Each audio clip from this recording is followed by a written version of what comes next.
நீங்கள் பார்த்து கொண்டிருப்பது சல்மான் அல் ஃபாரிசி ரலியல்லாஹு அன்ஹு அவர்களுடைய தோட்டம்.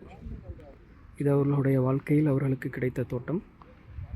பிறகு இந்த தோட்டம் ரசூலுல்லாஹி ஸல்லல்லாஹு அலைஹி வஸல்லம் அவர்களின் வக்ஃபாக ரசூலுல்லாஹி ஸல்லல்லாஹு அலைஹி வஸல்லம் அவர்களுக்கு கிடைத்தது.